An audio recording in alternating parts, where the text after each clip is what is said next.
మరి ఒక సంవత్సర కాలంలో ఎన్డీఏ ప్రభుత్వం వచ్చిన సంవత్సర కాలంలో మనం గతంలో ఇచ్చిన హామీలన్నింటిలోనూ ఎన్ని నెరవేర్చాము అన్న విషయాన్ని ప్రజలకు తెలియజేసి ఇంకా వాళ్ళలో ఉన్న ఇంకేదైనా కోరికలు ఉంటే తెలుసుకున్న ఉద్దేశంతో డోర్ టు డోర్ ఈ కార్యక్రమం పెట్టడం జరిగింది. ఇది మనం చాలా ప్రతిష్టాత్మకంగా చేయవలసిన కార్యక్రమం ఇది. దీంట్లో మై టీడీపీ యాప్ అని ఒక యాప్ని ఇవ్వడం జరిగింది. ఇక్కడ ఎవరైతే కేఎస్ఎస్లో కానీ క్లస్టర్స్, యూనిట్, బూత్ ఇన్ఛార్జీలు, గ్రామ కమిటీలు ఎవరైతే ఉన్నారో వాళ్ళందరూ కూడా ఇన్వాల్వ్ అయ్యి చేయవలసిన కార్యక్రమం ఇది.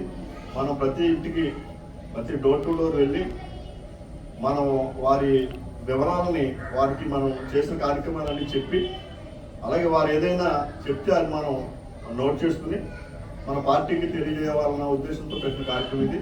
రోజుకి 50 కుటుంబాలను టచ్ చేయాలన్నది ఒక టార్గెట్గా పెట్టారు. అదే పద్ధతిలో ఆ యాప్ కూడా 50 కుటుంబాలకు సంబంధించిన సమాచారాన్ని తీసుకుంటాం. మన 50 కుటుంబాలని టచ్ చేస్తే 50 కుటుంబాల వివరాలు మాత్రమే అది తీసుకుంటుంది. 51వ నెంబర్ని తీసుకోదు ఆ యాప్.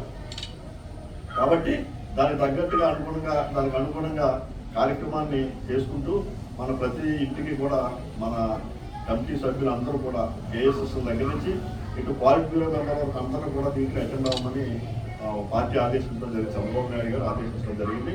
దాని ప్రకారం మనం ఈ కార్యక్రమాన్ని విజయవంతం చేయాలని చెప్పేసి మిమ్మల్ని అందరినీ కోరుకుంటూ సెలవు తీసుకున్నాము. జై తెలుగుదేశం, జై చంద్రబాబు.